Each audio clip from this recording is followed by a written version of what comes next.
তাজরিন কাজ শেষ করে ক্যাফে থেকে বের হয়েছে সবে। সে গভীর ভাবনায় আছে ভার্সিটি থেকে নাকি ট্যুরে নেওয়া হবে সবাইকে। অনেক বড় ট্যুর, যেখানে ভার্সিটির প্রাক্তন স্টুডেন্ট থেকে শুরু করে বর্তমানের স্টুডেন্টরাও যাবে। সেখানে যাওয়ার বিন্দুমাত্র ইচ্ছে নেই তাজরিনের, তবে রোশনিটার জন্য বোধহয় যেতে হতে পারে।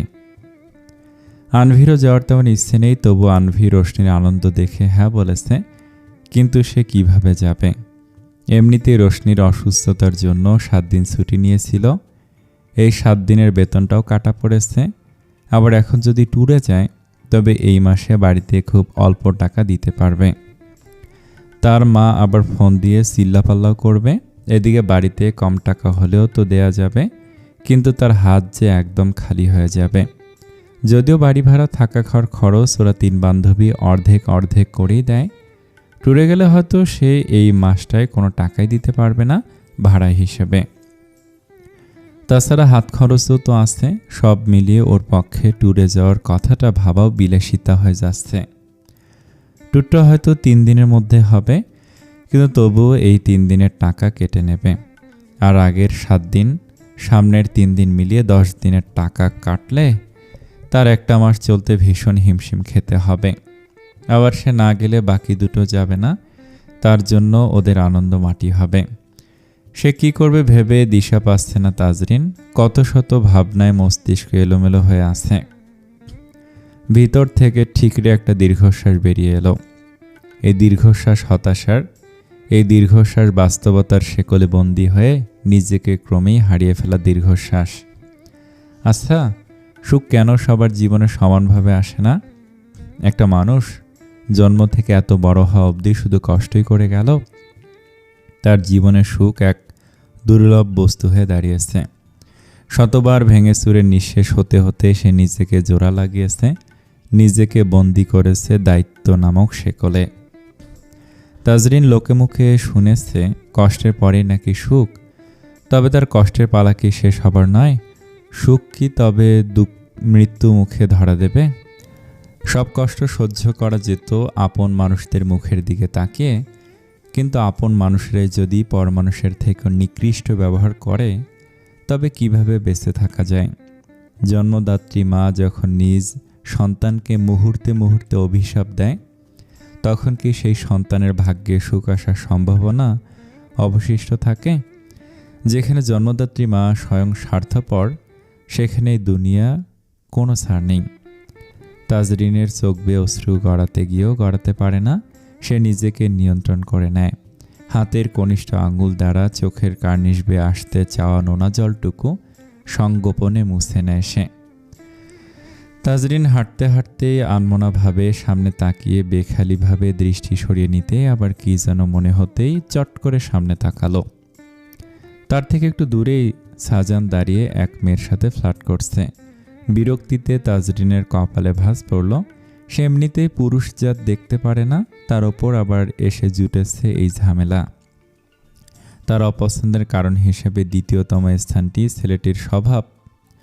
পুরুষ মানুষদের সে বিশ্বাস না করা, দেখতে না পারার প্রথম কারণ তো তার অতীত, আর দ্বিতীয় কারণ এদের চরিত্র হয় একদম ফুলের মতো পবিত্র, অথবা মধু আহরণ করা মৌমাছিও বলা যায় এদের। যদিও সব পুরুষ এক হয় না, সেটা জানে, আর কিছুটা মানেও, তবে পুরোপুরি সে মানতে পারে না। এরা যেদিকে মধু দেখবে সেদিকে ঝুঁকবে। সুঁক সুঁক স্বভাবের ছেলেদের তো সে দু চোখেও সহ্য করতে পারে না। আর এই সাজান নামক লোকটি তার অপছন্দের অন্যতম বৈশিষ্ট্য ধারণ করে বসে আছে। এই লোক মেয়ে দেখলে ফ্লার্ট করে, আবার তার পেছনে চুইংগামের মতো চিপকে মুখে ভালোবাসি ভালোবাসি বলে ফেনা তোলে। আচ্ছা, ভালোবাসা আদতে কি এই লোক আদৌ জানে নাকি? এই তাজরিনকে কি লোকটার কাছে এতটাই সস্তা লাগে? নেহাত অযথা ঝামেলা ওর স্বভাব বহির্ভূত, তাই এখনো অবধি কোনো স্টেপ নেয়নি সে। না হলে ভালোবাসি বলার আগেই ওই ছেলের ওই মুখ সে এক ঘুষিতে ফাটিয়ে দিত। আশ্চর্য ব্যাপার, ভালোবাসা নিয়ে এত কেন ভাবছে সে? ভালোবাসা বলতে আদৌ কোনো শব্দ আছে?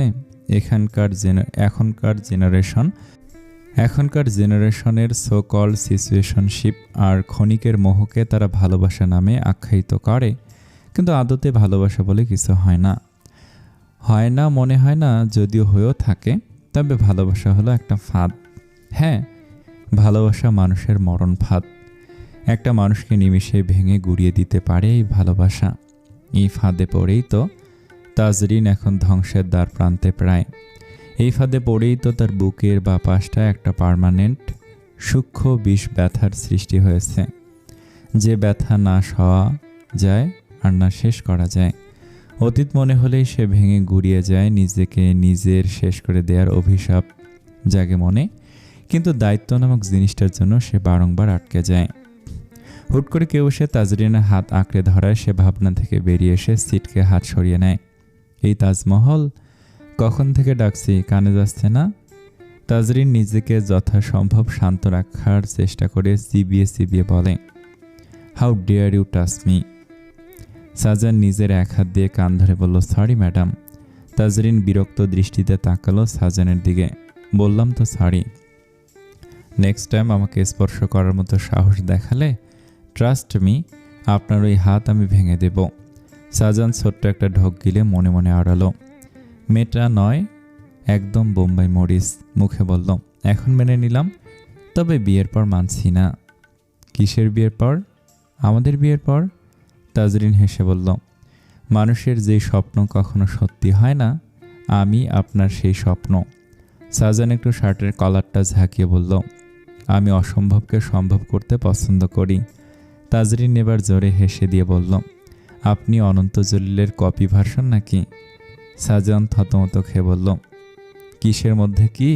পান্তা ভাতে ঘি। ও আচ্ছা, আপনি তাহলে পান্তা ভাত। সাজান এবার তাজরিনের দিকে কিছুটা ঝুঁকে এসে বলল, তুমি কি আমাকে অপমান করার চেষ্টা করছো নাকি মিস তাজমহল? তাজরিনও সাজানের দিকে কিছুটা ঝুঁকে এসে সাজানের মতো করে বলল, তাজমহল নয় তাজরিন, মনে থাকবে। আর অপমান করার চেষ্টা করছি না, ডিরেক্ট অপমানই করছি আপনাকে। মান থাকলে আর পিছু নেবেন না আমার, ওকে? সাজান বাঁকা হেসে বলল, তাজমহল? আমার জন্য তুমি আমার তাজমহল। আর আমার ফিউচার বউয়ের বেলায় মানটা একটু কমই আছে। তোমার কাছে যদি নিজেকেও বিসর্জন দিতে হয় আমি রাজি, তাই মান বিসর্জন দেওয়াতেও কোনো ব্যাপার না। তাজরিন শান্ত দৃষ্টিতে তাকালো সাজানের দিকে। ভাবলে এই লোককে ধমকেও কিছু বলে কাজ নেই। তেরা কথা বললে আরও তেরা পথ অবলম্বন করবে সাজান, তাই কিছু একটা ভেবে তাজরিন বলল, কাল বিকাল 5টায় সামনের পার্কটায় থাকবেন, আমার কিছু কথা আছে, কাল বলবো। সাজান মাথাটা নিচু করে কুর্নিশ করার ভঙ্গিতে বলল, জো হুকুম মহারানী। তাহলে এখন বাসায় যান, না হলে কাল কিছুই তো বলবই না। আমি আসবো না, একটু পর যাই। না, ওকে। বলেই সাজান ক্যাফের পাশে রাখা গাড়িটায় উঠে পড়ল। তারপর চোখ থেকে সানগ্লাসটা একটু নামিয়ে তাজরিনের দিকে ফ্লাইং কিস ধরার ভঙ্গিতে ঠোঁট চোখা করে চোখ টিপ দিয়ে জোরে হাত নেড়ে বলল, গুড বাই তাজমহল।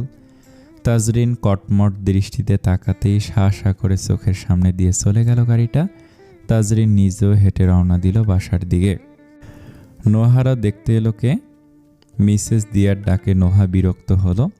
সে একটু ঘুমাতে নিয়েছিল, দিলই না। মিসেস দিয়া রান্নাঘরে কাজ করছেন বিধায় নোহাকেই বললেন দরজাটা খুলতে।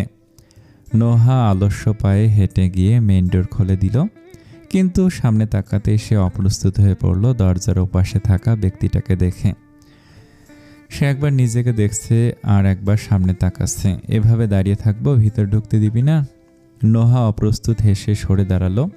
নোহা সরতেই আহিল এসে আয়েশ করে সোফায় বসলো, তারপর ডাকতে লাগলো, দিয়া আন্টি, ও দিয়া আন্টি, কোথায় তুমি?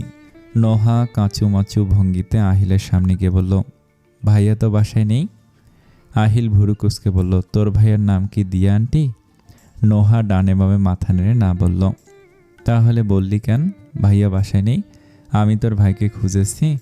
নোহা আবার ডানে বামে মাথা নেড়ে না বলল। আহিল নোহার দিকে তাকিয়ে ওকে পরখ করে বলল, ইউ লুকিং সো বিউটিফুল। নোহার নাক কান গরম হয়ে এলো লজ্জায়।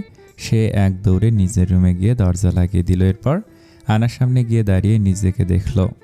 চুলগুলো পাগল ছাগলের মতো এলোমেলো হয়ে আছে।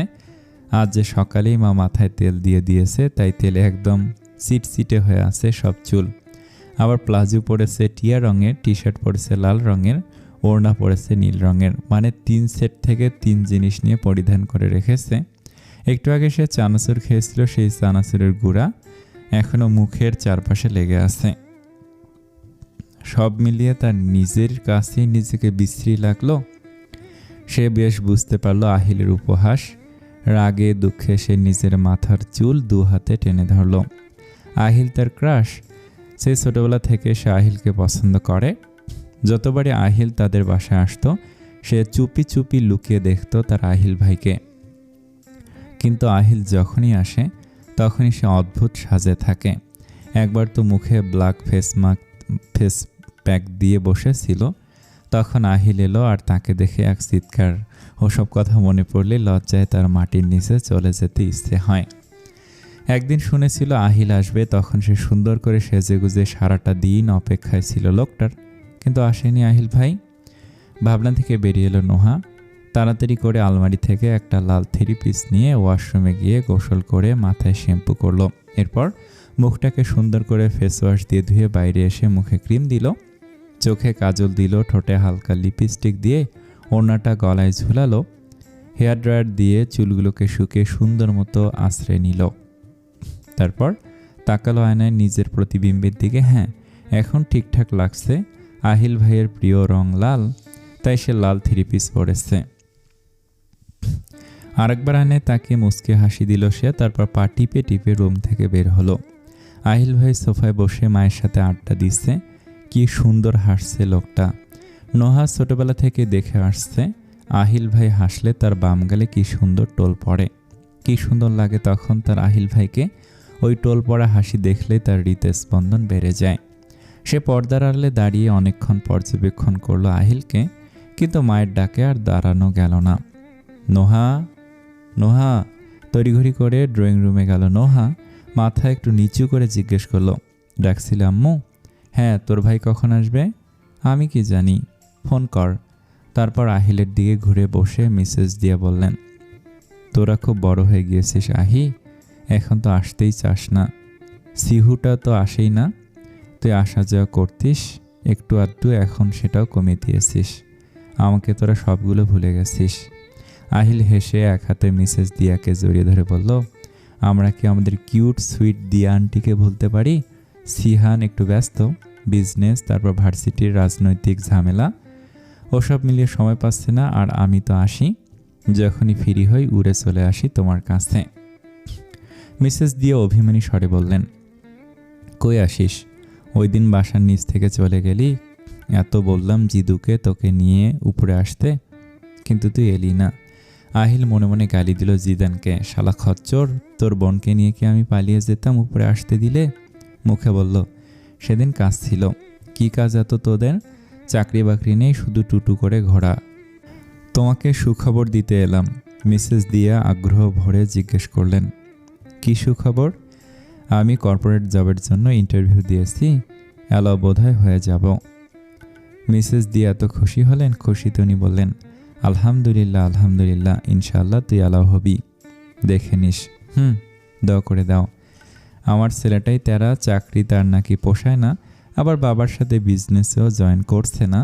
আহিল কি যেন একটা ভেবে বলল, দেখো জিদান, খুব তাড়াতাড়ি বিজনেসে জয়েন করবে। ওই দিন ওর বাবাকে দেখব কবরে, কিন্তু কি করে কে জানে, ওর মতিগতি বুঝি না। এদিকে নোহা হাঁ করে দাঁড়িয়ে আছে, মা আর আহিল ভাইয়ের কথা শুনছে। কেউ তাকে পাত্তাই দিচ্ছে না, যার জন্য সাজলো সে চোখ তুলেও তাকালো না। তুই কিন্তু দুপুরে খেয়ে যাবি অবশ্যই, কতদিন হলো তোমার রান্না করে বিরিয়ানি খাই না। মিসেস দিয়া খুশি হলেন, উঠে রান্নাঘরের দিকে যেতে যেতে বললেন, তুই বস, আমি আসছি। নোহা, তোর ভাইকে কল দিয়েছিস? নোহা থতমত খেয়ে রুমে গিয়ে রুম থেকে ফোন নিয়ে ফিরে এলো। তারপর মায়ের পিছু পিছু রান্নাঘরে গিয়ে কল দিল জিদানকে। জিদানের সাথে কথা বলে জানতে পারলো মিনিট 20 পর জিদান ফিরবে। কল কেটে সে উকি ঝুঁকি দিতে থাকলো মায়ের রান্নাঘরের দিকে। মিসেস দিয়ে এমনি রান্নার জন্য ফ্রিজ থেকে মাংস বের করে ভিজিয়ে রেখেছিলেন, এখন সেটাই কাজে লাগবে বিরিয়ানি রান্নায়। না হলে দেরি হয়ে যেত, কখন মাংস ভিজত আর কখন রান্না হতো। মিসেস দিয়া ফল কেটে নুডলস রান্না করে একটা ট্রেতে সাজালেন, সাথে 1 কাপ কফিও দিলেন। এরপর নোহার দিকে তাকিয়ে বললেন, তুই রান্নাঘরে কি করছিস? আজ সূর্য কোন দিক দিয়ে উঠেছে যে রান্নাঘরের পাশ দিয়েও যাওয়া যায় না যার, সে এসেছে। নোহা মুখ ফুলিয়ে বলল, তোমাকে সাহায্য করতেই তো এলাম। লাগবে না তোমার সাহায্য, তুমি কাজের থেকে অকাজ করবে বেশি। তারপর ট্রেটা নোহার হাতে ধরিয়ে দিয়ে বললেন, এটা আহিলকে দিয়ে আয়। নোহা গুটি গুটি পায়ে এগিয়ে এলো। সোফায় বসে ফোন দেখছেন আহিল ভাই। নোহা গিয়ে ট্রেটা সামনে রাখা টি টেবিলে রাখলো। তারপর কাঁপা কাঁপা গলায় বলল, আপনার জন্য নাস্তা দিয়েছে আম্মু। আহিল সরাসরি নোহার দিকে তাকালো, তারপর বলল, তুই এখনও আমরা কাঠের ঢেকি হয়ে গেলি? কোনো কাজ শিখলি না? নাস্তাটাও আন্টির বানাতে হলো কেন? তুই বানাতে পারতিস না? উপহাসে নোহার চোখ টলমল করে উঠল। পছন্দের মানুষের থেকে এহেন উপহাস সহ্য করা যায়? যদিও সে জানে এটা মজা করেই বলেছে আহিল, তবু এমন কথা মানা যায় না। তার উপর তার দিকে ভালো করে খেয়ালই করল না আহিল ভাই। সে কি সুন্দর করে সেজেছে, তাকে কেমন লাগছে তাও বলল না। আহিল আপেলের একটা টুকরো বাড়িয়ে দিল, নোহার দিকে বলল, নে আপেল খা। নোহা কাঁপা কাঁপা হাতে সেটা নিল, পাশের সোফায় বসে আপেলের টুকরোটা মুখে নিল। তার মন খারাপ হচ্ছে। আহিল ভাইয়ের থেকে একটু কমপ্লিমেন্ট সে আশা করেছিল। সে আপেল খাচ্ছে আর আহিল কফি খেতে খেতে ফোন দেখছে, বোধহয় রিলস দেখছে। নোহা ব্যথিত মনে প্লেট থেকে আরেক টুকরো আপেল মুখে তুলে দিয়ে আহিলের দিকে আবারও তাকালো। তখনই আহিলের ফোনে বেজে উঠল। ব্যাস, এতটুকুতে বেজে থেমে গেল। নোহা চোখ বড় বড় করে আহিলের দিকে তাকালো, কিন্তু যখন দেখলো আহিল রিলস দেখছে তখন হতাশ হলো। সে ভেবেছিল তাকে উদ্দেশ্য করে গানের লাইনগুলো বাজানো হয়েছে, কিন্তু না, সে ভুল। আর একটা আপেলের টুকরো নিয়ে খেতে খেতে নোহা আবার রান্নাঘরে চলে গেল। বেচারি দুঃখ রইল, দেখলই না প্লেটে আরেকটি মাত্র টুকরো অবশিষ্ট আছে আপেলের। নোহার যাওয়ার দিকে তাকিয়ে আহিল হেসে দিল। আমি যা বলবো আশা করি মনোযোগ দিয়ে শুনবেন, এক্সট্রা একটা কথা বলবেন না। কোনো প্রশ্ন থাকলে আমার বলা শেষ হলে এরপর করবেন। সাজান এতক্ষণ মন দিয়ে তাকিয়েছিল তাজরিনের পানে। তারা একটা পার্কের বেঞ্চে পাশাপাশি বসে আছে। মেয়েটা ছন্নছাড়া ভাবটা আজ নেই, বেশ সিরিয়াস দেখাচ্ছে তাকে। তাজরিন নার্ভাসনেসের কারণে প্রচণ্ড ঘামছে। যে অতীত সে ভুলতে চায়, সে অতীত যেন তার পিছু ছাড়ে না। প্রতি রাতে দুঃস্বপ্ন হয়ে তাড়িয়ে বেড়ায় তাকে। মেয়েটা সারাদিন নিজেকে কাজে ডুবিয়ে রাখে, রাতেও নিজেকে কাজে ডুবিয়ে রাখার চেষ্টা করে। সে অতীত থেকে পালাতে চায়, এমন অতীত মনে আনতে চায় না যা বিস্ফোরণ ন্যায় বিধে আছে বুকের গভীরে। তবে পরিত্রাণ কি এতই সহজ? আমরা যেটা থেকে পালাতে চাই দিন শেষে সেটারই মুখোমুখি আমাদের হতেই হয়। তাজরিন এতটুকু শক্তি অর্জন করতে চাচ্ছে যাতে সে অতীতের ফেলে আসা মানুষটার মুখোমুখি হলে ভয়ে কুঁকড়ে না যায়। ওই ব্যক্তির চোখে চোখ রেখে বুকের বাম পাশে নিজ হাতে ছুরি বসাতে পারার মতো দুঃসাহসটা সে অর্জন করতে চাচ্ছে। অতীতের স্মৃতিটুকু তার দুঃস্বপ্ন না হয়ে যেদিন সাহসে পরিণত হবে, সেদিনই সে মুখোমুখি হতে চায় নিজের নিকৃষ্ট অতীতের। ওকে সুইটহার্ট, আমি একদম মন দিয়ে তোমার কথা শুনব। তাজরিন চোখ গরম করে তাকালো। তা দেখে সাজান নিষ্পাপ মুখভঙ্গি করে চুপ করে বসে রইল।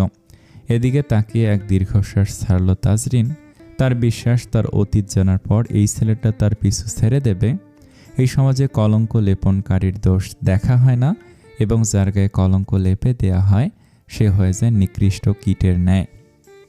মাটি চিনেন? নরম কাদামাটি। আমি ছিলাম সেই নরম কাদাবান্ডির মতোই নরম, যাকে যে কোনো শেপে ইচ্ছে মতো গড়ে নেওয়া যেত। যারা ভালোবাসা পায় না তারা একটু ভালোবাসা পাওয়ার লোভে বিচার বুদ্ধি ভুলে যায়। যেখানে তারা একটু ভালোবাসার আভাস পায় সেখানেই ছুটে যায়, চিন্তা না করেই সেটা আদৌ ভালোবাসা নাকি মন্দবাসা। এতটুকু বলেই থামলো তাজরিন। তার প্রচণ্ড কষ্ট হচ্ছে, নিঃশ্বাস নিতেও কষ্ট হচ্ছে। সে নিজেকে প্রকাশ করতে পারে না, নিজের ভিতরের কথাগুলো কাউকে বুঝাতে পারে না। আজ বাধ্য হয়ে তাকে বলতে হচ্ছে। অবশ্য এই সিদ্ধান্ত সে অনেক ভেবেচিন্তে নিয়েছে। তাজরিন এক হাত দিয়ে বুকের বাম পাশে ঢলে বড় করে নিঃশ্বাস নেয়। সাজান স্থির দৃষ্টিতে তাকিয়ে আছে তাজরিনের পানে। মেয়েটা কাউকে ভালোবাসত, এতটুকু সে বুঝে ফেলেছে। তার বুকের বাম পাশটাতেও চিনচিনে ব্যথার আবির্ভাব হয়েছে। আমার আপন মা, আমার জন্মদাত্রী মায়ের কাছে ছোটবেলায় অবহেলা পেতাম, এখনও পাই, তবে এখন অভ্যাস হয়ে গিয়েছে। আমার ছোট ভাই বোনকে আমার থেকে বেশি ভালোবাসেন উনি। বেশি কি বলি, মানে আমার ছোট ভাই বোনকেই ভালোবাসেন, আমাকে হয়তো তিনি চাননি কখনই। অনাকাঙ্ক্ষিতভাবে বোধহয় আমার আগমন। ছোট থেকে তিরস্কারের শিকার হয়ে আসছি। আমার বাবা গম্ভীর মানুষ ছিলেন, ভালোবাসতেন তিনি আমাকে, তবে তা প্রকাশ করতেন না তেমন। বাবা কাজে থাকতেন, আমি সারাটা দিন বাড়িতেই আমার মা জননীর ঝাঁটার বাড়ি আর গালি হজম করতাম।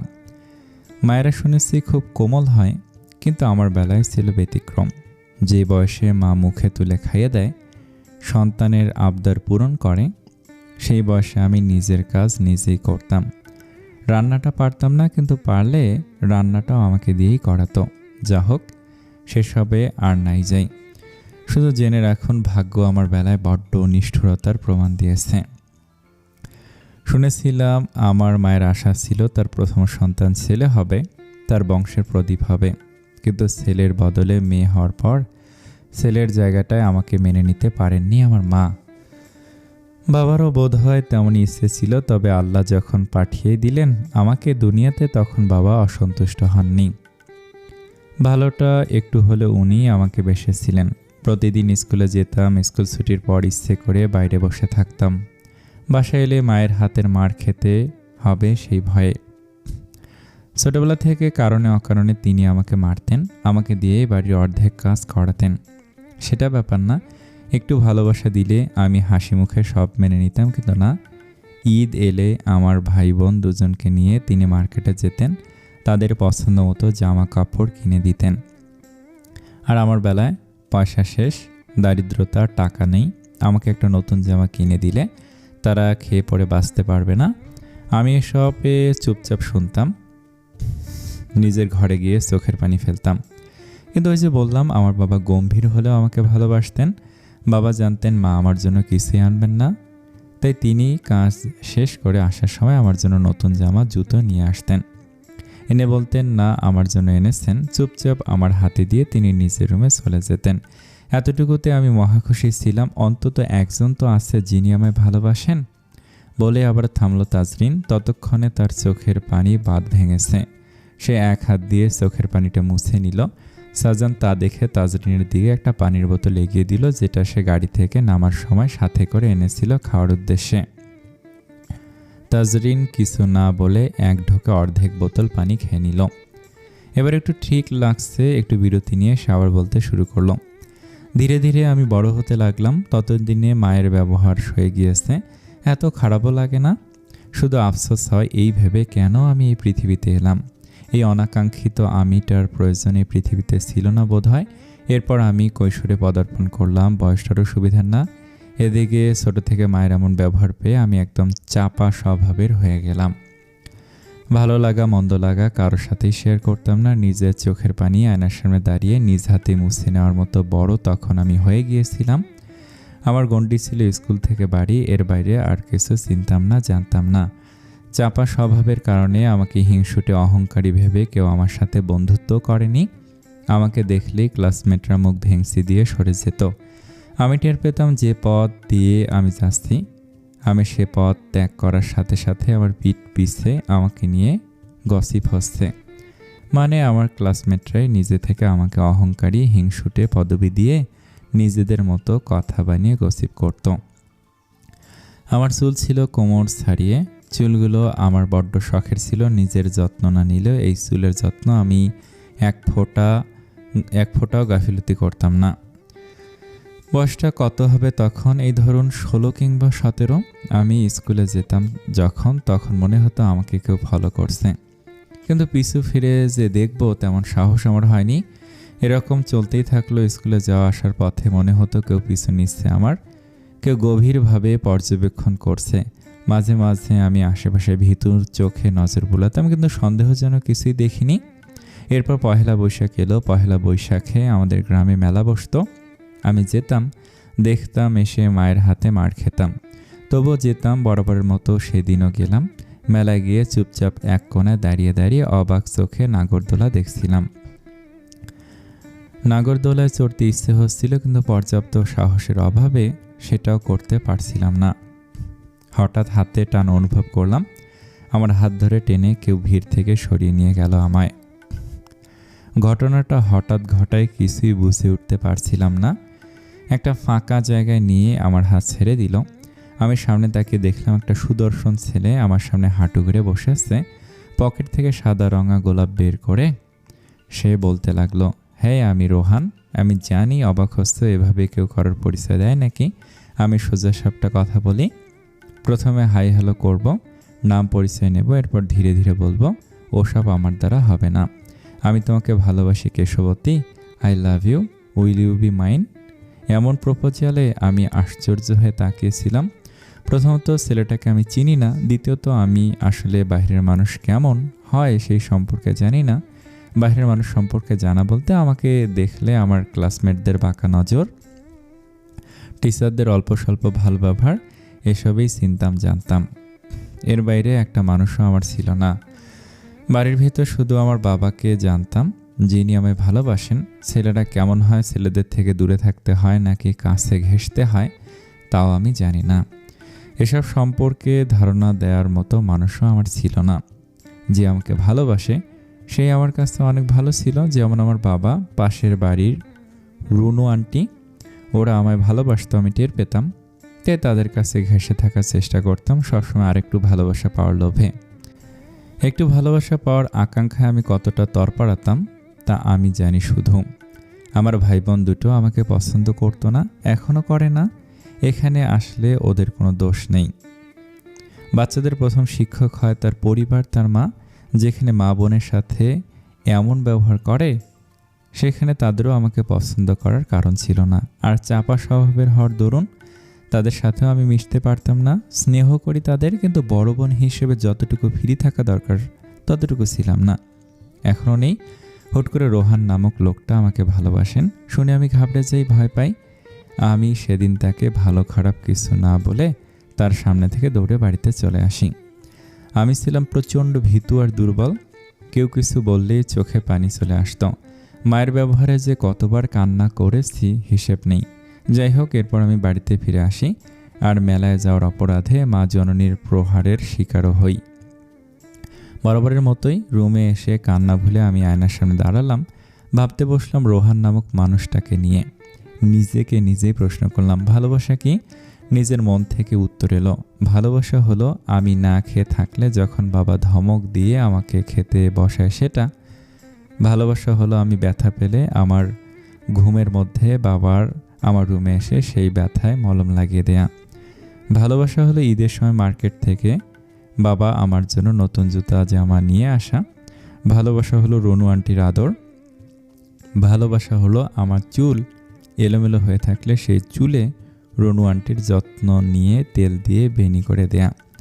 আমার কাছে তখন অবধি ভালোবাসার সংজ্ঞাটা এতটুকুই ছিল। তখন ভাবতাম, তবে যে রোহান নামক ছেলেটা বলল আমায় ভালোবাসে, তাহলে সে তো কখনোই বাবার মতো আমার ব্যথায় মলম লাগিয়ে দেয়নি, আমার সামনেই আসেনি। তবে সে কেমন ভালোবাসে আমায়?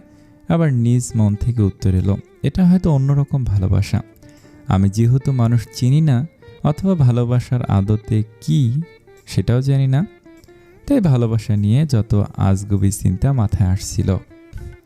কেমন একটা অদ্ভুত অনুভূতি হচ্ছিল আমার। লজ্জায় লাল গাল হচ্ছিল। সেদিনের পর থেকে স্কুলে আসা যাওয়ার প্রতিটা সময় প্রতিদিন আমার সামনে আসতো সে। পাশাপাশি হাঁটতো, ভালোবাসি ভালোবাসি বলে মুখে ফেনা তুলত। কত ধরনের মিষ্টি মিষ্টি কথা বলতো। আমার নরম মন গলতে শুরু করলো তার কথায়। তার ভালোবাসি কথাটা আমার কানে মধুর ন্যায় শোনাতো। আমি দিশেহারা হচ্ছিলাম তার প্রেমা যন্ত্রণায়। যেহেতু ঠিক ভুল বুঝতাম না তখন, আর বয়সটাও সুবিধার ছিল না, তাই মনে হতো এই মানুষটার থেকে বেশি ভালো হয়তো কেউ আমাকে বাসতেই পারবে না। তবু ভয় থেকে তার ডাকে সাড়া দিতাম না। একদিন কি হলো, স্কুল থেকে ফেরার পথে পড়ে থাকা ইটের টুকরো দিয়ে আমার পা কেটে গেল। আমি পায়ের ব্যথায় সেই রাস্তায় বসে কাঁদতে লাগলাম। হুট করে সেই মানুষটা কোত্থেকে এলো, এসে আমার সামনে বসে বেকুল হয়ে কাটা জায়গাটায় ফু দিতে লাগলো। আমি তার আতঙ্কিত চেহারা দেখে আমি কান্না ভুলে গেলাম। তখন সেই প্রথমবারের মতো আমি তার চোখের দিকে তাকিয়েছিলাম। সেই ক্ষণে তার চোখে আমার জন্য চিন্তা দেখলাম, ভালোবাসা। আমার ব্যথায় কাতর দুটি চোখ দেখলাম। সে আমার হাত ধরে ফার্মেসিতে নিয়ে গিয়ে পায়ে মলম লাগিয়ে দিল। সাবধানে না চলার জন্য বকাবকিও করল। বাবার পরে এই প্রথম কেউ আমার ব্যথায় মলম দিল। বাবার পর প্রথম কোনো পুরুষের চোখে নিজের জন্য আকুলতা দেখলাম। এটুকু কি যথেষ্ট ছিল না ভয় কাটার জন্য? তাজরিনের কথা মনোযোগ দিয়ে শুনছে সাজান। শুনতে এই পর্যায়ে এসে তার বুকের চিনচিনে ব্যথাটা যেন বাঁধনহারা হলো। মনে হচ্ছে বুকের বাম পাশে অবস্থিত হৃদয়টায় কেউ ক্রমাগত ছুরি চালাচ্ছে। সাজান শুকনো একটা ঢোক গিলল। তার পক্ষে আর কিছু শোনা সম্ভব হচ্ছে না। আবার সবটা না জানতে পারলেও শান্তি পাবে না, তাই হৃদয়ের ব্যথা উপেক্ষা করে পুনরায় মনোযোগ দিল তাজরিনের কথায়। সেদিনের পর থেকে তার সাথে অল্প স্বল্প কথা বলতাম। ধীরে ধীরে সেই অল্প স্বল্প কথা অসংখ্য কথায় রূপ নিল। চাপা স্বভাবের আমি হয়ে উঠলাম বাকপটু। সব জায়গায় চুপচাপ থাকলেও তার সামনে গেলেই কথার ঝুলি খুলে বসতাম। সে আমাকে ছোট্ট একটা মুঠোফোন উপহার দিয়েছিল তার সাথে কথা বলার জন্য। রাতে না ঘুমিয়ে অপেক্ষায় করতাম তার একটা ফোন কলের। সে ফোন করলে খুশিতে বাকবাকুম হয়ে যেতাম। সারা রাত চলতো আমাদের গল্প গুজব। একজন আদর্শ প্রেমিক পুরুষ হওয়ার জন্য যা যা গুণ থাকা লাগে সব ছিল তার মধ্যে। লুকিয়ে তার সাথে এখানে সেখানে দেখা করতাম। টিফিনের টাইমে স্কুল পালিয়ে তার সাথে ঘুরতে যেতাম। একসাথে ফুচকা ঝালমুড়ি খেতাম। রঙিন দিন ছিল সেসব। আমার চোখে ছিল রঙিন চশমা, আর বয়সটাও ছিল বেসামাল। কারো কাছ থেকে ভালোবাসা না পাওয়া, আমি তার থেকে এত ভালোবাসার যত্ন পেয়ে সে বলতে একদম পাগল ছিলাম। সারাদিন তাকে নিয়ে কত স্বপ্ন দেখতাম, কল্পনায় রঙিন সংসার সাজাতাম। আমি নিজের চুল ছাড়া আর কিছুই যত্ন করতাম না।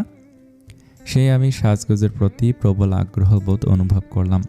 বাবা টিফিন খাওয়ার জন্য যেই টাকা দিত সেটা জমিয়ে সাজগোজের কিছু জিনিস কিনেছিলাম। সেসব দিয়ে সেজে তার সাথে দেখা করতে যেতাম। স্কুল ব্যাগের ভিতরে লিপস্টিক, পাউডার, আয়না সব লুকিয়ে রাখতাম। টিফিন টাইম হলে আগে সেসব দিয়ে সেজে এরপর বের হতাম তার সাথে ঘুরতে যাওয়ার জন্য। আমার লম্বা চুল তার অনেক পছন্দের ছিল। সে আমার নাম দিয়েছিল কেশবতী।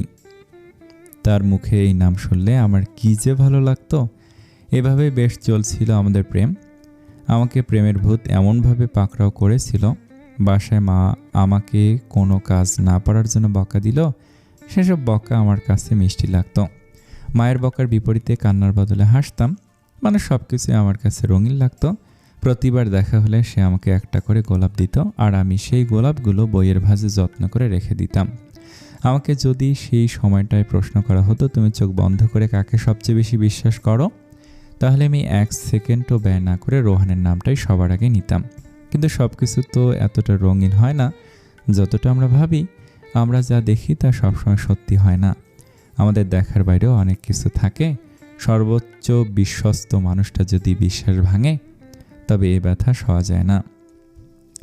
সেদিন ছিল রবিবার, খুব বৃষ্টি হচ্ছিল সকাল থেকে। তবুও আমি সে বৃষ্টি মাথায় নিয়ে স্কুলে যাওয়ার উদ্দেশ্যে বের হই। উদ্দেশ্য একটাই, স্কুল ফাঁকি দিয়ে রোহানের সাথে দেখা করা। কিন্তু সেদিন কেন যেন আমার মোটেও ইচ্ছে করছিল না রোহানের সাথে দেখা করতে যেতে। সকাল থেকে মনটা কেমন যেন ডাকছিল। মনে হচ্ছিল কিছু একটা ঠিক নেই।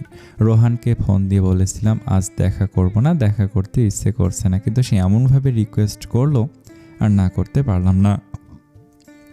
অবশ্য না করার পথ সে রাখেনি।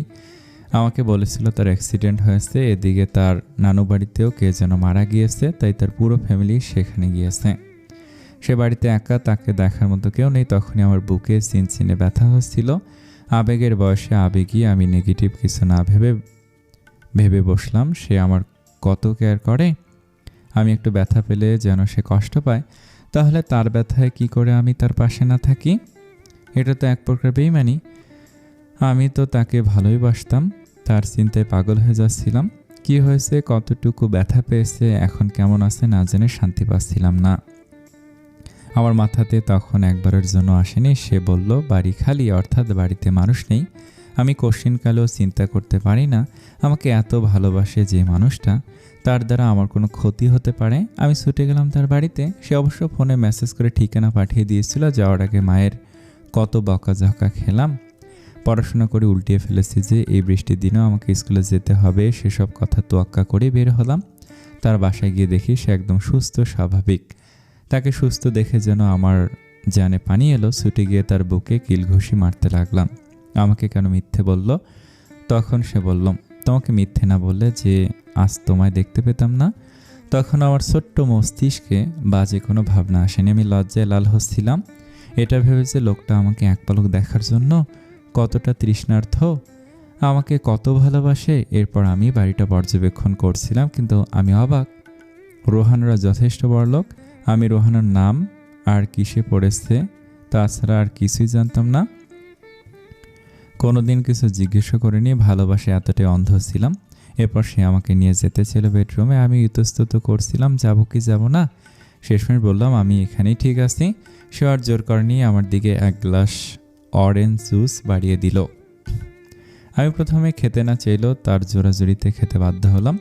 সেও দেখলাম কিসের কাঁচের বোতল বের করে সেটা থেকে পানির মতো কি খেলো। আমার তত খেয়াল নেই তখন।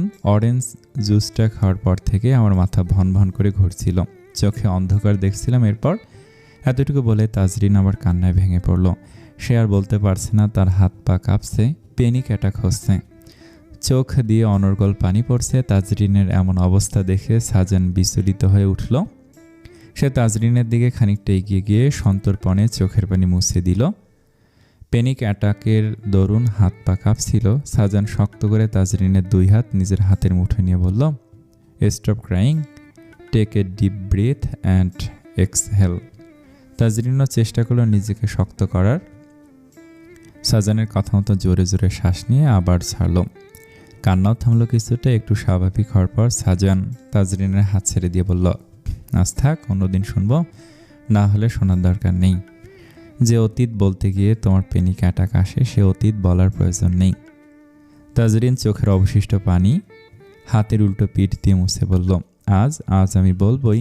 এই দুর্বলতা কাটাতে হবে, নইলে আমি শেষ হব নিশ্চিত। সাজান আর কিছু বলল না, অন্যদিকে ফিরে বসে রইল। তাজরিন এক পলক সেদিকে তাকিয়ে আবার বলতে শুরু করলো কিছু তিক্ত বাক্য, যে একটা মেয়ের জন্য মরণ সম। আমি ধর্ষিতা সাজান। এটুকু শুনতেই সাজান চমকে তাজরিনের দিকে ফিরল। তাজরিন সেদিকে তাকিয়ে তাচ্ছিল্য হাসি হেসে বলল, সেদিন আমি ধর্ষিত হয়েছিলাম আমারই ভালোবাসার মানুষটার কাছে, যে আমার চোখে ফেরেশতা সম ছিল। তার নিকৃষ্ট রূপটা আমি সেদিন দেখেছিলাম সাজান। এটুকু বলেই তাজরিন আবার ডুকরে কেঁদে উঠল। কান্না করতে করতে পাগলের মতো আবার বলতে লাগলো, আমি ধর্ষিতা। একটা মেয়ের জন্য এর থেকে বাজে কিছু হতে পারে সাজান? আমি নোংরা, আমি ধর্ষিতা। যাকে আমি জীবনের থেকে বেশি বিশ্বাস করেছিলাম সে আমাকে নিষ্ঠুরভাবে ঠকিয়েছে। শুধু ঠকায়নি, সে আমার সম্মান কেড়ে নিয়ে আমার গায়ে কলঙ্ক লেপে দিয়েছে। ওই জুসটা খাওয়ার পর আমার সাথে কী হচ্ছে আমি টের পাচ্ছিলাম, তবে আমি নড়তে কিংবা তাকে আটকানোর এমন শক্তি পাচ্ছিলাম না। জানি না কি মিশিয়েছিল জুসটাতে। সাজান আমি মরে গিয়েছি। বিশ্বাস করুন তাজরিন সেদিনই মরে গিয়েছে, যেদিন সুকৌশলে আমার সম্মান কেড়ে নেওয়া হয়েছে। তাজরিন সেদিন মরে গিয়েছে যেদিন ভালোবাসার মানুষের নিকৃষ্ট রূপের সাথে পরিচিত হয়েছে। আমার বিশ্বাস, আমার ভালোবাসা, আমার সম্মান সব শেষ একটা মানুষের নিখুঁত পন্থায় শেষ করেছে। এটুকু কি যথেষ্ট ছিল না আমাকে একেবারে মেনে ফেলার জন্য? এই প্রশ্নটা করে তাজরিন পাগলের মতো হাসতে লাগলো। হাসতে হাসতে হঠাৎ কান্না করে দিয়ে বলল, না, ছিল না। আমি যে এক অমানুষকে ভালোবেসেছিলাম তার মাসুল তো আমাকে দিতেই হবে। সে আমার সম্মানহানি করে তুষ্ট হয়নি। আমি কোনো রকম তাদের বাড়ির বাগান পর্যন্ত পালিয়ে আসতে নিয়েছিলাম। তখন অনেকগুলো ছেলে এলো, বিশ্রী হাসি ঠোঁটের কোণায় ঝুলিয়ে। রোহান আমাকে তার বন্ধুদের হাতে ছেড়ে দিয়ে বাড়ি থেকে বের হয়ে গেল। সাজানা শুনতে পারছে না, রাগে হাত মুষ্টিবদ্ধ হয়ে গিয়েছে, হাতের শিরা ফুলে উঠেছে। সে দু হাতে চুল খামছে ধরে মাথা নিচু করে বসে পড়ল। তার চোখ দিয়ে গড়িয়ে পড়ল এক ফোঁটা পানি। ছেলেদের যে কাঁদতে নেই, তবুও সাজান কাঁদছে নিজের ভালোবাসার মানুষটার সাথে হওয়া অন্যায়গুলো শুনে। তার বুকটা মোচড় দিয়ে উঠছে। ইচ্ছে হচ্ছে ওই সবগুলো মানুষকে ধরে ধরে শাস্তি দিতে যারা তার ভালোবাসার মানুষের সাথে এত অন্যায় করেছে। কিন্তু আল্লাহ বোধহয় এবার আমার দিকে মুখ তুলে চেয়েছিলেন। কোথা থেকে যেন আমার মধ্যে শক্তি এলো। আমি বাগান থেকে দু হাত মুঠো করে ধুলো নিয়ে তাদের চোখে ছুঁড়ে মেরে পালিয়েছিলাম। পালাতে সক্ষম হয়েছিলাম। অবশেষে কোনো রকম নিজের বাড়িতে পৌঁছে রুমে দরজা দিয়ে দরজা ঘেঁষে বসে পড়ি। পাগলের মতো নিজের শরীরে খামচি দিয়ে ক্ষতবিক্ষত করছিলাম। নিজেকে নোংরা কীট মনে হচ্ছিল। শ্বাস বন্ধ হয়ে আসছিল। বিশ্বাস করতে কষ্ট হচ্ছিল, যাকে আমি ভালোবাসতাম আর যে আমাকে ভালোবাসতো বলে জানতাম, সে আমার সাথে এমন জঘন্য কাজ করতে পারে। বাথরুমে গিয়ে ট্যাপ ছেড়ে আমি চিৎকার করে কান্না করেছিলাম সেদিন। মানুষ এত জানোয়ার হয় জানলে আমি কখনোই মানুষের সাথে মিশতাম না। ভালোবাসা এতটা ভয়ঙ্কর, এতটা নিকৃষ্ট হয় জানলে আমি কখনোই ভালোবাসা চাইতাম না। ভালোবাসা যে আমার জন্য পাপ, আমি এটা বুঝিনি। হয়তো সেই জন্যই এভাবে তার প্রায়শ্চিত্ত করতে হলো।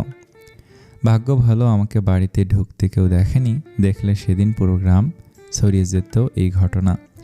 সেদিনের পর থেকে নিজেকে আমি এক প্রকার গুটিয়ে নিলাম, এক প্রকার ঘরবন্দি করে ফেললাম নিজেকে।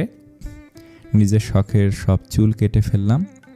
নোংরা মানুষটার পছন্দ এমন কিছু নিজের সাথে রাখতে চাইনি। যেই ফোনটা দিয়েছিল আমাকে সেটা হাতুড়ি দিয়ে ভাঙলাম। পারলে সেদিন দেহের মৃত্যু দিতাম। কিন্তু আমি যে খুব দুর্বল ছিলাম, খুব ভীতু ছিলাম। নিজের হাতে নিজের প্রাণ নেওয়ার মতো এত সাহসী আমি ছিলাম না। কারোর সাথেই কথা বলতাম না। মায়ের বকাও চুপচাপ হজম করে নিতাম। মারলেও টু শব্দ করতাম না। চোখের পানিও ফেলতাম না। সেদিনের পর থেকে প্রতি রাতে আমার স্বপ্নে ওই ভয়ঙ্কর দৃশ্যগুলো ভাসত। আমি রাতে ঘুমাতাম না, চোখের পানি দিয়ে বালিশ ভিজাতাম। নরম সরম আমিটাকে বড্ড যত্ন নিয়ে ভেঙে দিয়েছিল জানোয়ারটা। আমি স্কুলে যেতাম না, বাড়ির বাইরেও বের হতাম না। বাবা আমাকে খেয়াল করতেন। দুদিন গাম্ভীর্য সরিয়ে জিজ্ঞেসও করেছেন কি হয়েছে আমার, কিন্তু আমি যে তেমন ফিরি না তার সাথে। ইভেন নিজের সাথে হয় এই অন্যায়গুলোর কথা বলার মতো একটা মানুষও ছিল না আমার। বাবাকে কোন মুখে আমি এসব বলতাম, যেখানে ভুলটা আমার নিজের ছিল। এতটা সরল সহজ হওয়া আমার ঠিক হয়নি, এতটা বোকা হওয়া আমার উচিত হয়নি। সে যখন খালি বাড়িতে আমায় যেতে বলেছিল সেদিন মুখের ওপর না করে দেওয়া উচিত ছিল। তাজরিন নিজের বুকের বাঁ পাশের হাতের আঙুল দিয়ে দেখে বলল, আমার বুকের বাঁ পাশে অবস্থিত হৃদয়টায় বড্ড যন্ত্রণা হতো, রক্তক্ষরণ হতো, এখনও হয়। কিন্তু আমি কাউকে দেখাতে পারি না, আমি কাউকে বলতে পারি না। একটু চুপ থেকে তাজরিন আবার বলতে লাগলো, বলে না অভাগী যেদিকে যায় সাগরও শুকিয়ে যায়। আমার সাথেও তেমনই হচ্ছিল। ওই ঘটনার 5 দিন পর ভোরবেলায় মায়ের চিৎকারে আমি রুম থেকে দৌড়ে বের হলাম। জেগেছিলাম, তার চিৎকারটা স্পষ্ট কানেই বাজলো। মা বাবার রুমে গিয়ে দেখি আমার বাবা আর দুনিয়াতে নেই। আল্লাহ তার কাছে নিয়ে গেছেন বাবাকে। আমার বাবা চিরনিদ্রায় চলে গিয়েছে। সুস্থ স্বাভাবিক মানুষ রাতে ঘুমালো, ভোরে পৃথিবী ছেড়ে বিদায় নিল। আমি অতি কষ্টে পাথর হয়ে গিয়েছিলাম।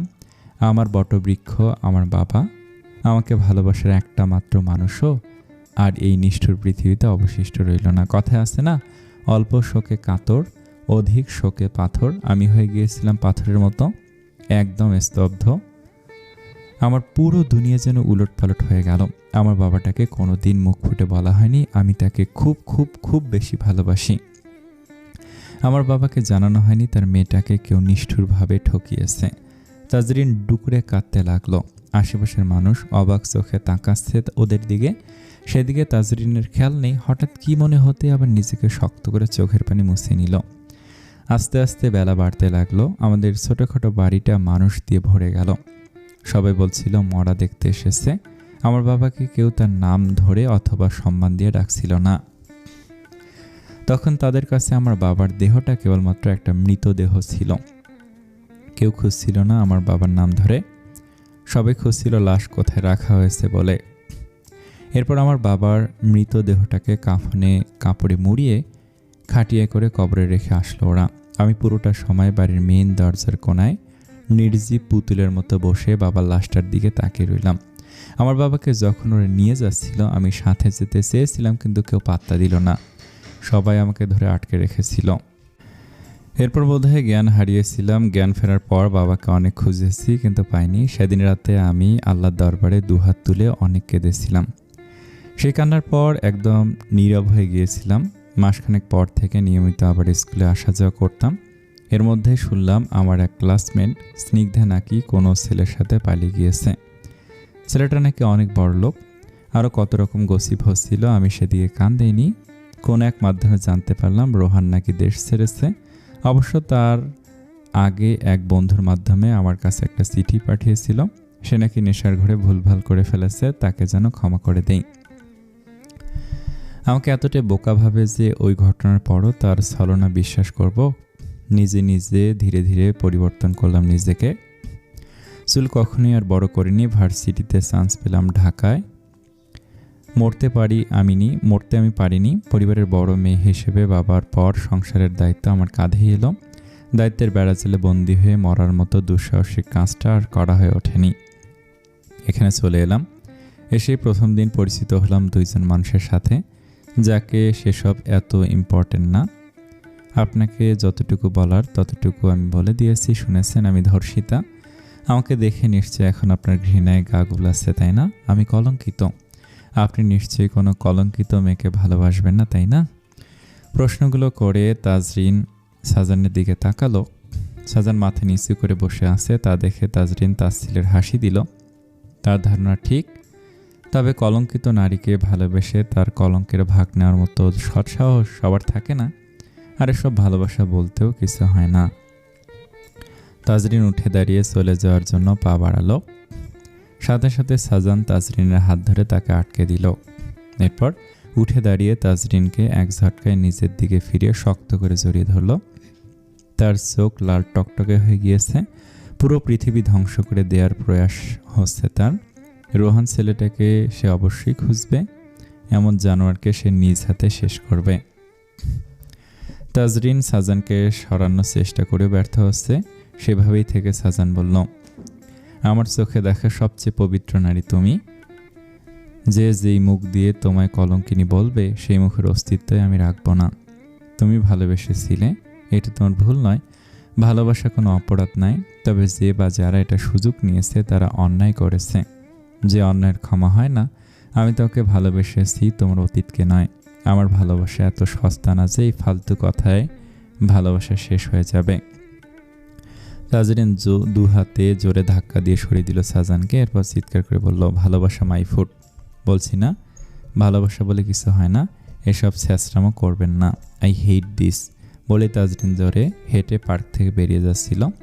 পিছন থেকে সাজান চিৎকার করে বলল, তুমি যতবার প্রত্যাখ্যান করবে আমি ততবার তোমার সামনে গিয়ে ভালোবাসার দাবি নিয়ে দাঁড়াবো। তোমাকে আমি ভালোবাসা আর মন্দবাসার পার্থক্য শিখাবো। আমি তোমাকে ভালোবাসি তাজমহল। আমি তোমার সবটা ভালোবাসি। তোমার কলঙ্ক, তোমার কান্না, তোমার রাগী চোখের চাহনি, তোমার বুকের ভিতরের হৃদয়টা, সবটা আমি ভালোবাসি তাজমহল। তোমাকে ভালোবেসে আমি তোমার সব কলঙ্ক নিজের করে নিতে চাই। তোমাকে কলঙ্ক মুক্ত করতে চাই তাজমহল। তাজরিনের পা কয়েক মুহূর্তের জন্য থামল। আবার আগের কথা মনে পড়ায় তাচ্ছিলের হাসি দিয়ে প্রস্থান নিল। তাজরিনের প্রস্থানের পরপরে আকাশ ফেটে বাড়িধারা আশ্রে পড়ল ধরণীর বুকে। সাজান দুহাত মেলে দিয়ে চোখ বন্ধ করে আকাশের দিকে মুখ করে দাঁড়ালো। চোখের কোণ ঘেঁষে দু ফোঁটা অশ্রু বোধহয় গড়িয়ে পড়ল। তবে তা বৃষ্টির পানির সাথে ধুয়ে গেল। আজ সাজানের বুকের ভিতর তীব্র যাতনা হচ্ছে। এত পীড়াদায়ক যাতনা সে এর আগে কভু উপলব্ধি করেনি। সে শুনেই এতটা ভেঙে পড়েছে। তবে যেই মেয়েটা এইসব ফেস করেছে সে কিভাবে ঠিক ছিল? সাজানের ইচ্ছে করছে মেয়েটার সব কষ্টগুলোকে নিজের মধ্যে শুষে নিতে, মেয়েটাকে নির্ভর করতে। সাজান জোরে শ্বাস ফেলল। ইস, বুকের ভেতরটা বড্ড জ্বলছে, জ্বলে পড়ে ছারখার হয়ে যাচ্ছে। তাজরিন, আনভিশা, রোশনি তিনজন দাঁড়িয়ে আছে বাসের কাছে। আজ তাদের ট্যুর নিয়ে যাওয়া হবে। ট্যুরে 3 দিনের ট্যুর। সেখানে 3 দিন ঘুরে রাতের দিকেই ফিরে আসবে। তাজরিন যেতে চায়নি যদিও, তবে আনভিশা আর রোশনির জন্য বাধ্য হয়ে মত পাল্টাতে হলো। তাজরিনের ট্যুরের টাকা তাকে না জানিয়ে এই দুই বান্ধবী দিয়ে দিয়েছে। এতে অবশ্য সে অনেক রাগারাগি করছে। পরিশেষে আনভিশার কথার কাছে হার মানতে বাধ্য হয়েছে। যখন সে বলল, তোরা কি আমাকে দয়া করছিস? আনভিশার সাথে সাথে চিল্লিয়ে বলল, এমন কথা আর একবার তোর মুখ থেকে শুনলে থাপ্পড়ে একটা মাটি তো পড়বে না। ধরনে ধার দিয়েছি, তুই সময় সুযোগ মতো পরিশোধ করে দিবি। এরপর কি আর তাজরিনের বকার মতো কিছু থাকতে পারে? না তো। অগত্যা বাধ্য হয়ে ট্যুরের জন্য কাজ থেকে ছুটি নিল সে। এখন তার দাঁড়িয়ে আছে বাসের সামনে, তারা ডিরেক্ট তাদের বাসেই উঠে যেত, কিন্তু এখানে আপত্তি বাঁধালো সিহান। সে সবাইকে জানিয়েছে আনভিশা তার ওয়াইফ। সিহানের ভাষ্যমতে বিয়ে যেহেতু হয়ে গেছে, একদিন তো সবাই জানবেই, তো আগে ভাগে জানিয়ে দেওয়াই ভালো, নচেত ভার্সিটির কে অভিশাপ। আনভিশা আর তাকে একসাথে দেখলে কোথাও তাদের হালাল সম্পর্কে কালিমা লেপ্টে কুৎসা রটাবে, যা সিহান একদম বরদাস্ত করবে না। তাই এখনই জানিয়ে দিল সবাইকে। আনভিশা মেনে নিয়েছে, যদিও সবার আর চোখে তাকানোতে কিছুটা অস্বস্তি বোধ হচ্ছে, তবু পরবর্তীতে নোংরা কিছু ভেবে ফেলবে না তাদের এ নিয়ে, এতেই শান্তি। সমস্যা সেটাও না, সমস্যা হলো সিহান ফান যেহেতু এই ভার্সিটির প্রাক্তন ছাত্র এবং বর্তমান ভিপি, তাই সেও যাচ্ছে এই ট্যুরে। আর সে জেদ ধরেছে তার বিবিজানকে তার সাথেই তার বাসেই যেতে হবে। তাই তাজরিনা দ্বিধাদ্বন্দ্বে আছে, আনভিশাকে ছাড়া তারা অন্য বাসে যাবে না, আবার সিনিয়রদের বাসে এভাবে ওঠাও যায় না। আনভিশা না হয় সিহানের অর্ধাঙ্গিনী, তাই সে যেতেই পারে, কিন্তু তারা তো কারোর কিছু না, তাহলে তারা কিভাবে সিনিয়রদের বাসে যেতে পারে? রোশনি মুখটা কাদো কাদো করে ফেলল, এখনই কান্না করে দিপে দিপে ভাব।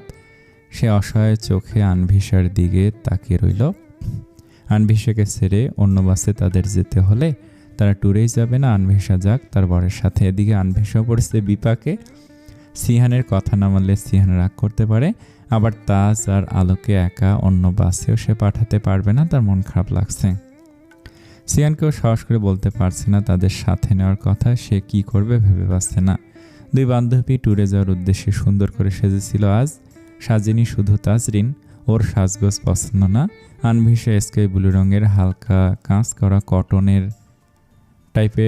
কটন লাইলন টাইপের সেলাই করা কামিজ পরেছে, কাপড়ে ছোট ছোট ফ্লোরাল এমব্রয়ডারি আর ছিদ্রযুক্ত নকশা করা, তার সাথে মিলিয়ে মাথায় ঘোমটার মতো দিয়েছে শিফনের ওড়না দিয়ে। দুই হাতে মিলিয়ে 5টা করে চিকন রূপালি চুড়ি পরেছে, কানে ছোট রূপালি ঝুমকা পরেছে, আর ঠোঁটে হালকা লিপস্টিক দিয়েছে। রোশনি পরেছে কালো কুর্তি, সাথে কালো ওড়না গলায় ঝুলিয়ে রেখেছে। বাম হাতে শুধু একটা ঘড়ি পরেছে, কানে ছোট ছোট ঝুমকা পরেছে, চুলগুলো ছেড়ে রেখেছে, চোখে কাজল দিয়েছে, যদিও চশমার কারণে কাজলের অস্তিত্ব দৃশ্যমান হচ্ছে না তেমন, আর ঠোঁটে হালকা নুড লিপস্টিক দিয়েছে।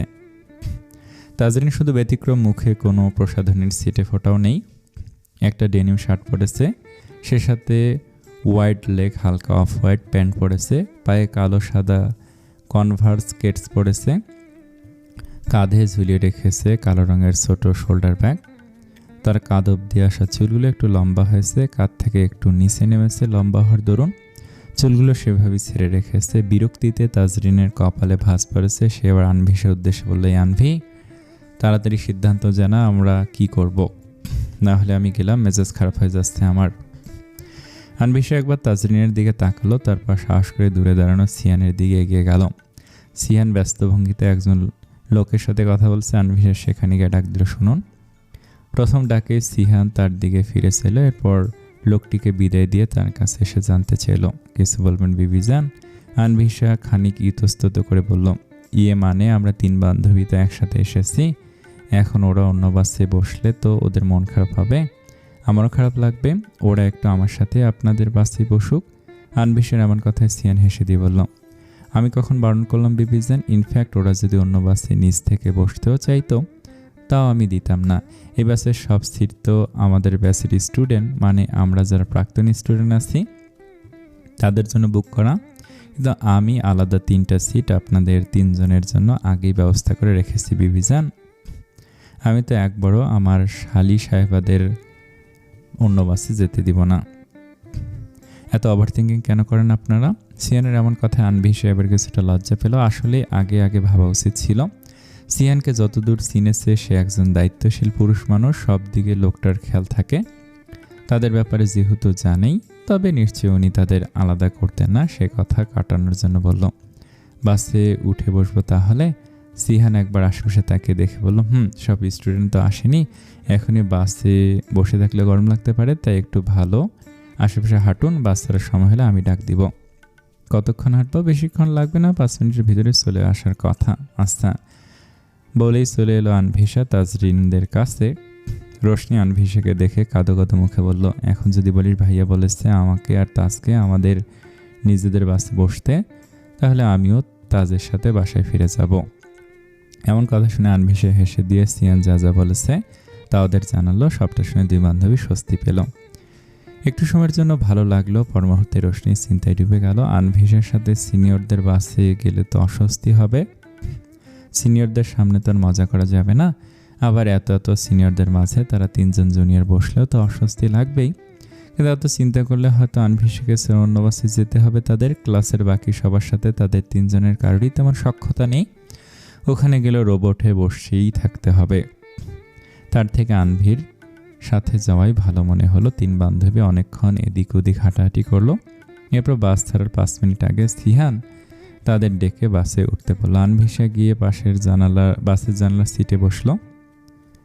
তার পাশের সিটটা খালি, এখানে সিহান বসবে, তাদের পেছনের সিটে বসতে হবে। কিন্তু পেছনের সিটের কাছে গিয়ে দেখলো 2টো সিট খালি আছে। একটা সিট রোশনি আর তাজরিন যেখানে দাঁড়িয়ে আছে সেখানটাতে, আরেকটা সিট 2 সিট পরে একদম শেষের সারিতে। তাজরিন রোশনিকে এখানে আসতে বলে সে চলে গেল পিছনেরটায়। রোশনি ইতস্তত করে সিটে বসলো। পাশে তাকিয়ে দেখে তার পাশে একটা ছেলে বসেছে। এভাবে একটা ছেলের সাথে বসতে অস্বস্তি হচ্ছে রোশনি, তবু যেহেতু আর কোনো সিট খালি নেই, সিনিয়র সেহেতু উঠে যেতেও বলতে পারে না, অগত্যা বাধ্য হয়ে এখানে বসতে হলো। এদিকে সিহান বাইরে থেকে চিপস, কোল্ড ড্রিঙ্ক আর বিভিন্ন শুকনো খাবার নিয়ে এলো। কিছু আনভিশাকে দিয়ে আর কিছু তাজরিন আর রোশনিকেও দিয়ে এলো। এরপর ধপ করে আনভিশার পাশে বসে মাথাটা এলিয়ে দিল পিছনের সিটটায়। হাত ঘড়িতে একবার সময় দেখলো, এখনই বাস ছেড়ে দিবে। ওদিকে সাজান আর জিদানের আসার খবর নেই। বিরক্তিতে কপালে ভাঁজ পড়ল তার। 2টার একটারও সময়ানুবর্তিতা নেই। আহিল ঠিক সময়ে এসে বাসের একদম সামনের সারিতে বসে ফোনে গেমস খেলছে। সিহান পাঞ্জাবির পকেট থেকে ফোন বের করে কল লাগালো জিদানের নাম্বারে, কিন্তু জিদান কল কেটে দিল। সিহান ফোঁস করে শ্বাস ফেলে ফোনটা পুনরায় পকেটে রেখে দিল। তখনই দেখতে পেল 2 আইলশা দৌড়ে দৌড়ে বাসে উঠছে। সাজান সিহানের কাছে এসে সরি বলল, দেরি হওয়ার জন্য। শুধু জিদান বলল, এই সাজান শালার জন্য দেরি হয়েছে, ও ট্যুরে যাবে না, মনে হয় ফ্যাশন শো করতে যাবে। সাজান চুপচাপ শুনল অভিযোগ, কারণ ব্যাপারটা আসলেই সত্য। সে রেডি হতে গিয়ে দেরি করে ফেলেছে। সিহান দীর্ঘশ্বাস ফেলে তাদের বসতে বলল। ওরা সিহানের কথা শুনল না, পাশে থাকা আনভিশের সাথে কুশলাদি বিনিময় করে এরপরেই গেল বসতে। জিদান গিয়ে বসে পড়লো একটা ছেলের সাথে, আর সাজান জায়গা খুঁজে পাচ্ছিল না বসার। একটু পিছনে গিয়ে একটা সিট পেল, সেখানটায় আরাম করে বসে পড়লো সে। তার পাশে একটা মেয়ে বসেছে। স্বভাব অনুযায়ী সে মেয়েদের সাথে ফ্লার্টিং শুরু করলো। মেয়েটা এককালে তার ক্লাসমেট ছিল। বাস ছেড়ে দিয়েছে বেশ অনেকক্ষণ হলো। সবাই নানান গল্প গুজব করছে, আড্ডা দিচ্ছে। কেউ কেউ বাসের ভিতর গান গাচ্ছে। এদিকে রোশনি একদম বাসের জানলার সাথে সেটে বসে রইল। তার একটা ছেলের পাশে এভাবে বসতে ভালো লাগছে না। তার আবার কান্না পাচ্ছে। ট্যুরটা এত পাংশুটে হবে জানলে সে কখনোই ট্যুরে যেতে চাইতো না। পাশে বসে থাকা ছেলেটা এখানে বসে পাশের সারির সামনের দিকে বসা বন্ধুদের সাথে চিল্লিয়ে কথা বলছে। যদি রোশনি পাশে থাকাতে এত জোরে এসে তার কানে লাগছে ছেলেটার কথা, কিন্তু দূরে অথবা অন্য সিটে বসা মানুষদের বোধহয় তেমন সমস্যা হচ্ছে না। এছাড়াও এখানে সবাই ক্লাসমেট, অনেকের ফ্রেন্ড সার্কেল, সবাই নিজস্ব গ্রুপ আছে। তাই এসব চেঁচামেচিতে অন্যদের বিরক্ত হওয়ার কথা না। কিন্তু রোশনির এসব কথা ভালো লাগছে না। কই ভেবেছিল 3 বান্ধবী একসাথে বসবে, কিন্তু কি হলো, বাসে সিটি 2টা করে। আবার এখানে আনভিশার হাজব্যান্ড আছে, তাদেরকেও স্পেস দেওয়া দরকার। সব মিলে আলাদাই বসতে হলো। রোশনি একবার বাসের জানালা দিয়ে মাথা বের করে দেখে নিল না। বাইরে তাকিয়ে থাকতেও ভালো লাগছে না, প্রচণ্ড বোরিং লাগছে। সে মাথা ভিতরে এনে বাইরের দৃষ্টি দিয়ে রাখলো। জিদান বাসে বসে কানে এয়ারপড গুঁজে চোখ বন্ধ করে গান শুনছিল। তখনই তার ফোন বেজে উঠল। সে ফোনের স্ক্রিনে তাকিয়ে দেখে তার বাবা কল দিয়েছেন। জিদান কিছুদিন হলো বাবার সাথে পারিবারিক ব্যবসাতে জয়েন করেছে। প্রথম একটু অসুবিধা হলেও এখন মানিয়ে নিয়েছে। সে যদিও অনুমতি ত্বক করে না, তবুও বাবার কাছে বলে 3 দিনের জন্য ট্যুরে চলে এসেছে। ট্যুরে আসার ইচ্ছেটা তার ছিল না, কিন্তু বেশ কয়েকদিন যাবত তার কিছুই ভালো লাগছে না, কোনো কিছুতে সে শান্তি পাচ্ছে না। 2 চোখের পাতা বন্ধ করলেই অক্ষিকোটরে দৃশ্যমান হয় একটি মুখাবয়ব। এসব অনুভূতির সাথে সে পরিচিত না, এসব তার কাছে বিরক্ত লাগছে। সব মিলে সে সিদ্ধান্ত নিল ট্যুরে যাবে। যদি ট্যুর দিলে একটু শান্তি মিলে তবে সে যাবে। কল ধরে বাবার সাথে কথোপকথন সেরে নিল জিদান। কল কেটে ফোনটা অন করবে এমন সময় কানে বাজলো পাশের সারিতে বসা ছেলেটার জোরে জোরে কথা বলা স্বর। জিদান বিড়বিড় করে বলল, শালা শান্তি নেই জীবনে, এই ট্যুরে যাবে কই পরিবেশ উপভোগ করবে তা না করে ছাগলের মতো ভ্যাভা করে যাচ্ছে। জিদান ফোনের স্ক্রিন অন করে আবার গান বাজাতে যেতে নিল, কিন্তু সেই ছেলের চিল্লানিতে মাথা ধরছে। একে তো কিছু বলা উচিত ভেবে সে বিরক্ত ভঙ্গিতে পাশের সারিতে তাকালো। সাথে সাথে তার শরীর বেশ শীতল স্রোত বয়ে গেল, কপাল কুঁচকে গেল, হৃদস্পন্দনের গতিও হারালো। সে শুকনো ঢোকলে আশেপাশে তাকালো। সবাই তো তাদের ব্যাচের, তাহলে এই ব্যাচের বাসে এই মেয়ে কী করছে? তাও আবার এই ছেলের সাথে। হঠাৎ করে জিদানের মাথা গরম হয়ে গেল। সে নিজের সিট ছেড়ে উঠে পাশের সারির সামনে গিয়ে রোশনির পাশে সেটটা শার্টের কলার ধরে তাকে উঠালো সিট থেকে। হঠাৎ এমন কাণ্ডে ছেলেটা চমকে জিজ্ঞেস করলো, আরে কি জিদান, তুই এভাবে কলার ধরেছিস কেন? জিদান নিজের সিটটার দিকে এগিয়ে বলল, ওখানে গিয়ে বস। আমি তো এখানে বসেছি। জিদান দাঁতে দাঁত চেপে বলল, তোকে বললাম না ওখানে বসতে? আমি জানতে চেয়েছি কোথায় বসেছিস। ছেলের একটু ভয় পেল। এই জিদান নামক ছেলেটাকে বেশ ভালো করেই চেনে ও। ছেলেটা প্রচণ্ড ঘাটতারা আর রক্সটা, একে রাগালে শেষে এই বাসের মধ্যেই উত্তম মাধ্যম খেতে হবে। তাই আর কোনো রকম দেরি না করে সে চলে গেল জিদানের দেখিয়ে দেওয়া সিটটায় বসতে। জিদান পিছু ফিরে ছেলেটার উদ্দেশ্যে বলল, আর একবার যদি তোকে ছাগলের মতো ভ্যাভা করতে শুনি তাহলে আস্তার খবর আছে। কথা আসতে বলা যায় না, বন্ধুদের কোলে গিয়ে বসে কথা বল, তবু এত জোরে কথা বলবি না। ছেলেটা অপমানিত বোধ করলেও চুপ থাকলো আর রাগ করলো না। জিদান সেদিকে একবার তাকে ধাপ করে বসে পড়ল রোশনির পাশে। এদিকে পাশে এত কিছু হয়ে গেল, রোশনি দেখলো না, এমনকি টেরও পেল না। ছেলেটার অতিরিক্ত চিল্লানিতে বিরক্ত হেসে ব্যাগ থেকে ইয়ারফোন নিয়ে ফোনে লাগিয়ে এরপর গান শুনেছিল বাইরের দিকে তাকিয়ে, তাই টের পেল না তার পাশে সুনামি হয়ে গেল। জিদান এবার মনোযোগ দিয়ে পর্যবেক্ষণ করলো রোশনিকে। একটা কালো কুর্তি পরেছে, ঠোঁটে নুট কালার লিপস্টিক দিয়েছে, কানে ঝুমকো আছে দেখা যাচ্ছে। জিদানের রাগ বাড়ছে, এই মেয়ে এমন সেজে কেন ওই ছেলের পাশে বসেছিল? ওই ছেলে চশমাওয়ালির কি হয়? জিদান খেয়াল করলো রোশনি কানে ইয়ারফোন গুঁজে আছে। সে ঠাস করে টান দিয়ে রোশনির কান থেকে ইয়ারফোন খুলে নিল। হঠাৎ এমন কাণ্ডে রোশনি ভয় পেয়ে চট করে তার পাশে তাকাতেই চোখাচোখি হলো জিদানের সাথে। রোশনি বিস্মিত হলো, জিদান এখানে কিভাবে আসলো? পরক্ষণে তার মনে পড়লো সে যতদূর শুনেছিল জিদান আনভিসের বরের বন্ধু, অর্থাৎ তাদের ভার্সিটির প্রাক্তন স্টুডেন্ট, তাই এখানে হয়তো। কিন্তু লোকটার চোখ মুখ দেখে মনে হচ্ছে প্রচণ্ড রেগে আছে। রোশনির দিকে এমনভাবে তাকাচ্ছে যেন এক্ষুনি ওকে কাঁচা চিবিয়ে খেয়ে ফেলবে। রোশনি ঢোক গিলে নিয়ে বলল, আপ। তাকে বলতে না দিয়ে জিদান রাগত স্বরে বলে উঠল, তুমি এখানে কেন? জিদানের কণ্ঠে রাগ ঝরে পড়ছে। এমন রাগারাগি স্বরে প্রশ্ন শুনে রোশনির সব কথা গুলিয়ে আসছে। সে ভয় পাচ্ছে এখন জিদানকে। সে আমতা আমতা করে বলল, আমি জাস্ট স্টপ স্টুপিড। কি আমি শুরু করেছি? আমি করেছি, তুমি এখানে কেন? জিদানের ধমকে কেঁপে উঠল রোশনি। সে বরাবরই ভীতু প্রকৃতির মানুষ। জিদানের হুট করে এভাবে এসে ধমকাধমকি করাতে সে বেশ ভয় পাচ্ছে। তার চোখ টলমল করছে পানিতে। সবাই তাকে ভীষণ আদর করে, মা বাবার আদুরে মেশে। আনভি আর তাজও তাকে কত ভালোবাসে, সেখানে সে যাকে ভালোবাসে সেই লোকটা শুধু তাকে ধমকায়। ব্যাপারটা মানতে তার কষ্ট হয় ভীষণ। Answer me stupid. ফের ধমকে উঠল জিদান। এবারে ধমকটা আগেরটার থেকেও জোরে হলো। পাশের সারিতে বসা মানুষরাও এদিকে তাকাচ্ছে। জিদান সেদিকে তাকে বলল, এখানে কি সার্কাস হচ্ছে? ব্যাস এক কথায় আবার সবাই নিজেদের দৃষ্টি সরিয়ে নিল। এদিকে রোশনির চোখ দিয়ে অশ্রু বর্ষণ শুরু হয়েছে। জিদান আবার রোশনির দিকে তাকিয়ে কিছু বলতে নিয়ে তার কান্না দেখে থেমে গেল। চোখ বন্ধ করে লম্বা লম্বা শ্বাস নিয়ে নিজেকে কিছুটা শান্ত করার চেষ্টা করলো। চোখ বন্ধ রেখে রোশনির উদ্দেশ্যে শান্ত কণ্ঠে বলল, স্টপ ক্রাইং। জিদানের শান্ত কণ্ঠস্বর শুনে আবার রোশনি ফুঁপিয়ে উঠল। তার এমনি কিছু ভালো লাগছিল না, আবার এই লোক এসে তার সাথে কীরকম ব্যবহার করা শুরু করেছে। তার ইচ্ছে হচ্ছে বাস থেকে ছুটে নেমে যেতে। রোশনির ফোপানোর আওয়াজে জিদান চোখ খুলে রোশনির দিকে তাকিয়ে কিছুটা এগিয়ে এসে বলল, কাঁদছো কেন স্টুপিড? আমি কি তোমাকে মেরেছি? রোশনি ফোপাতে ফোপাতেই মাথা ডানে বামে নাড়ালো। জিদান পকেট থেকে টিস্যু বের করে রোশনির দিকে এগিয়ে দিয়ে বলল, চোখ মুছে না স্টুপিড। আর একবার কাঁদলে আমি তোমাকে এই বাসের জানালা দিয়ে বাইরে ফেলে দিব, আই শিওর। সাথে সাথে রোশনির কান্না বন্ধ হয়ে গেল। সে টিস্যুটা নিয়ে চশমা খুলে চোখ মুছে নিল। চোখ মোছার সময় মনে পড়ল সে তো কাজল দিয়েছিল। তার চোখের কাজল কি লেপটে গেল নাকি? সে তাড়াতাড়ি করে কোলের উপর থেকে ফোনটা হাতে নিল, কিন্তু চশমা খুলে রাখার কারণে সে নিজের চেহারা দেখতে পারল না। কিছু না ভেবে সে পাশে থাকা জিদানকে বলে বসল, দেখুন তো আমার চোখের কাজল লেপটে গিয়েছে নাকি? ঠিক আছে, আমি কিছুই দেখতে পাচ্ছি না। হঠাৎ রোশনি এমন কথায় জিদান ভুরু কুঁচকে রোশনির দিকে তাকালো। রোশনি ততক্ষণে জিদানের বুকের দিকে তাকিয়ে আছে। রোশনির কথা অনুযায়ী তার চোখের দিকে তাকাতেই যেন জিদানের গোটা দুনিয়া থমকে গেল। চশমা ছাড়া এই মেয়েটার চোখ এত সুন্দর সে বেশ কয়েকবার দেখেছে, কিন্তু কাজল দেয়া চোখ দুটির দিকে দৃষ্টি নিবদ্ধ করতেই সে যেন চোখের পলক ফেলা ভুলে গেল।